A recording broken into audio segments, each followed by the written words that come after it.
Bismillahirrahmanirrahim. Assalamualaikum warahmatullahi wabarakatuh. Anak-anak sekalian kelas 11 IPS, mari kita lanjutkan pembelajaran kita untuk sejarah milad bagian kedua tentang peristiwa-peristiwa penting yang terjadi di Eropa. Nah, yang berikutnya kita akan lanjutkan tentang merkantilisme.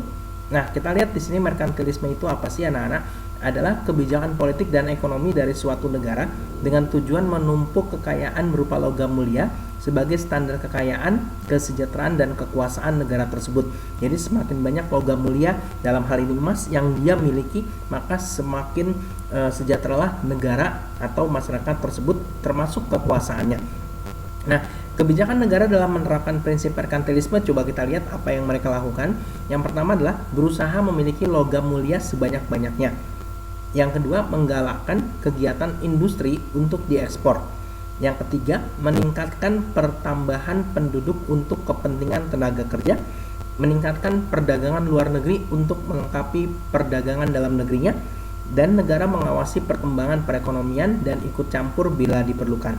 Nah, ini merkantilisme. Artinya memang sekali lagi menambah logam mulia sebanyak-banyaknya, ya, kebijakan negara dalam menerapkan prinsip merkantilisme. Nah, ini dia anak-anak sekalian, dan dampaknya kita lihat pertama tentu saja terjadi ketimpangan ekonomi dalam kehidupan masyarakat.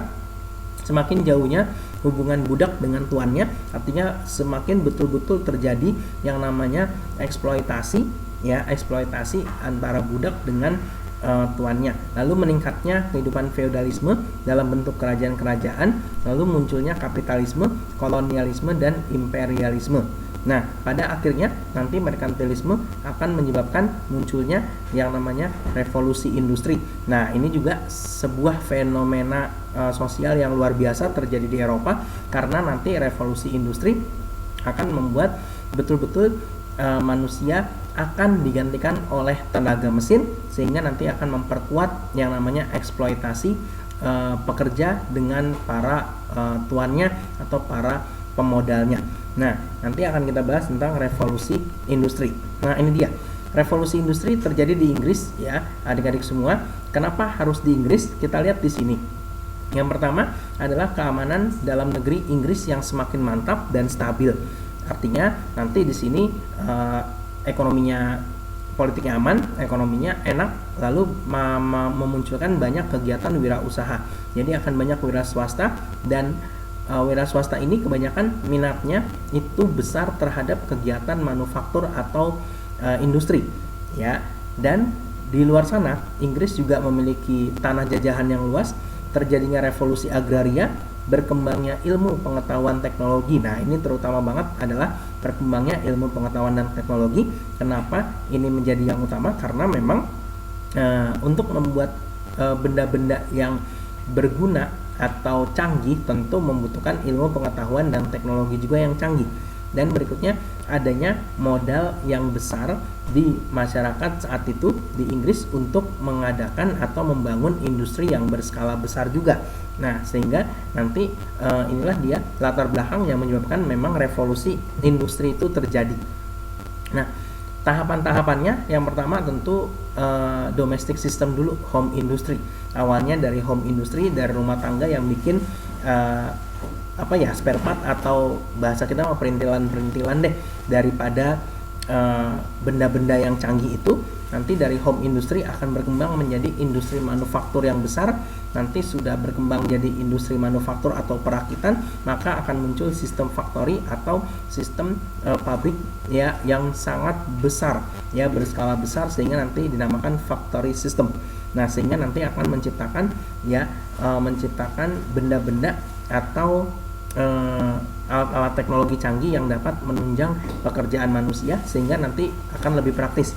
Ya, kita lihat misalkan penemuan mobil, penemuan lokomotif kereta oleh John Trevithick, misalkan penemuan pesawat udara oleh orang-orang bersaudara, ya, penemuan pesawat udara, penemuan kereta api, penemuan mobil, dan itu ya banyak lagi yang bisa dilakukan dalam revolusi industri.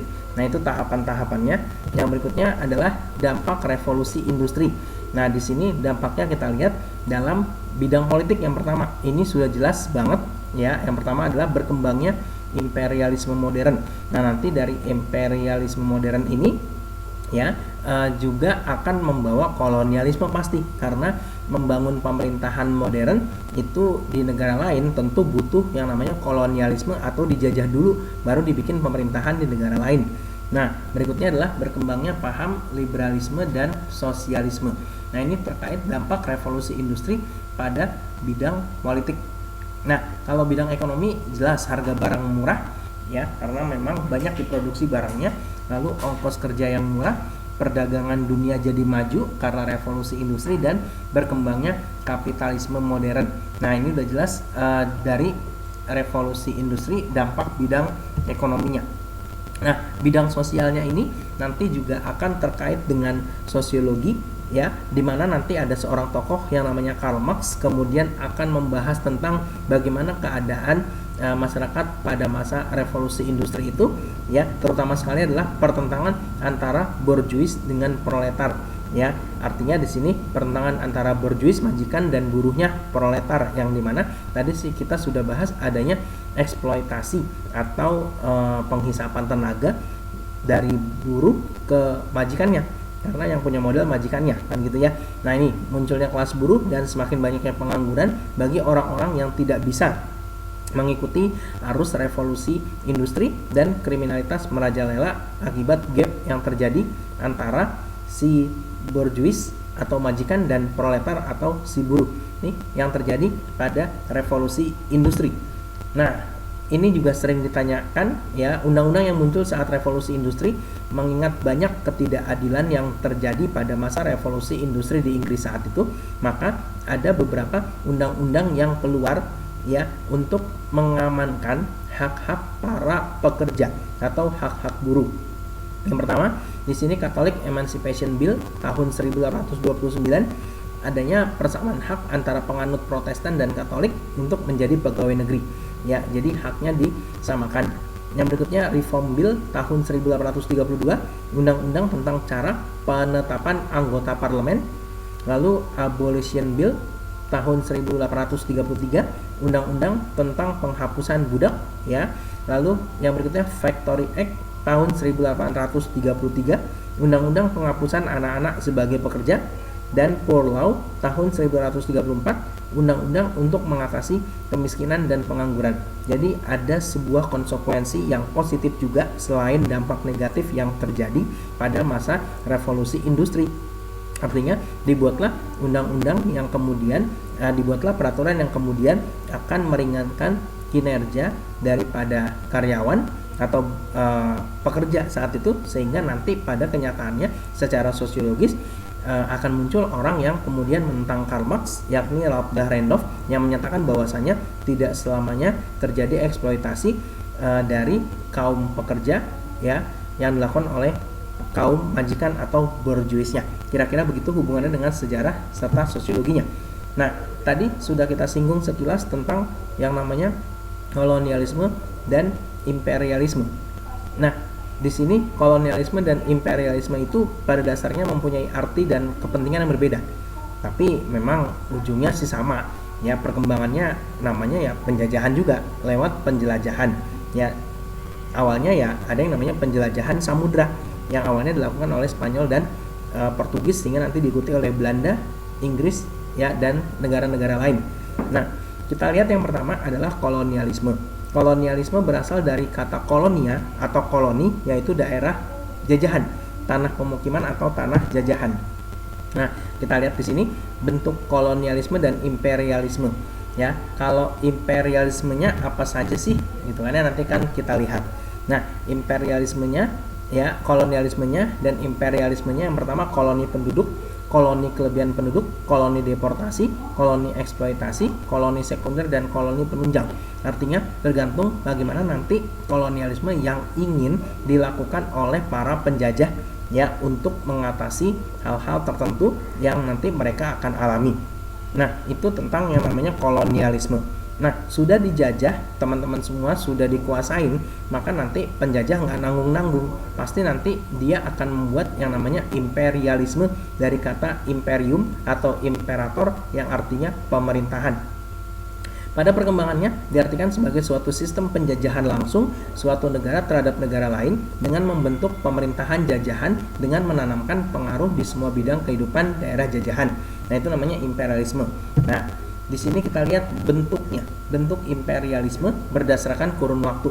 Yang pertama adalah imperialisme kuno, ya, ancient imperialism, didorong oleh semangat God, Glory, Gospel, ya, atau semangat religi dan yang dipelopori oleh Portugis dan Spanyol.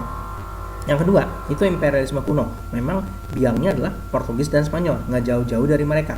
Lalu yang berikutnya, imperialisme modern, ya, modern imperialism didorong oleh masalah industrialisasi. Artinya di sini awalnya memang pelopornya Inggris karena memang mereka butuh bahan baku, butuh pemasaran produk-produk mereka dan butuh investasi. Makanya dilakukanlah imperialisme modern dengan menginvasi atau menguasai negara lain. Nah, itu namanya adalah bentuk imperialisme berdasarkan kurun waktunya, kuno sama imperialisme modern.